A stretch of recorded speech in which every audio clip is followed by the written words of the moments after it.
Dans cette vidéo, nous allons voir si Google utilise vraiment 100% d'énergie renouvelable comme ça a pu l'être annoncé par certains médias ou relayé par certaines personnes sur les réseaux sociaux. Comme c'est noté juste ici dans cet article de Google, on peut voir que Google dit 100% de renouvelable, c'est juste le début. On voit que comme c'est noté juste ici, Google a annoncé en 2017 qu'ils allaient atteindre 100% d'énergie renouvelable pour leurs opérations, c'est-à-dire les coûts énergétiques des data centers mais également des bureaux de Google. Mais en fait, sans surprise, c'est pas vraiment comme ça que ça se passe. D'ailleurs, c'est bien indiqué par Google, mais il faut lire entre les lignes et comprendre ce que ça veut dire. Pour atteindre cet objectif, Google achète directement assez d'énergie solaire et de vent pour fournir la quantité annuelle d'électricité utilisée par les opérations. Ça ne veut pas dire que toutes les opérations utilisent et consomment l'énergie renouvelable qui est achetée par Google, ça veut dire que Google achète autant d'énergie renouvelable que ce que Google consomme. En fait, pour bien comprendre comment ça fonctionne, Google a réalisé ce petit schéma. Comme vous voyez, Google va contractualiser directement avec les générateurs de renouvelables pour acheter de l'énergie renouvelable. Ils vont ensuite en rediriger une partie vers Google pour les data centers et les bureaux, mais également une partie vers l'électricité market. Ils vont donc en revendre une partie sur le marché de l'énergie. On voit également que Google va se servir sur ce marché-là, qui est d'ailleurs relié aux autres générateurs d'énergie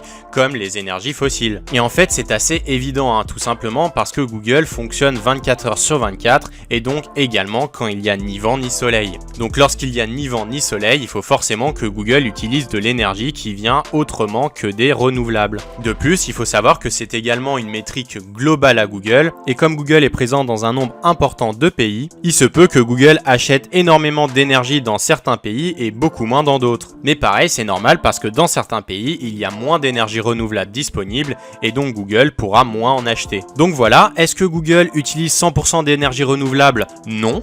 Ils utilisent une partie d'énergie renouvelable et une partie d'énergie non renouvelable, mais en tout cas, ils achètent suffisamment d'énergie renouvelable pour compenser leur consommation d'énergie totale et donc en revendent une partie. Cependant, c'est une première étape, ils indiquent dans le document, et je vous invite à le lire si ça vous intéresse, qu'ils vont petit à petit essayer de réduire leur empreinte carbone, notamment au niveau local, en essayant de contractualiser au maximum avec des générateurs d'énergie renouvelable dans chaque pays.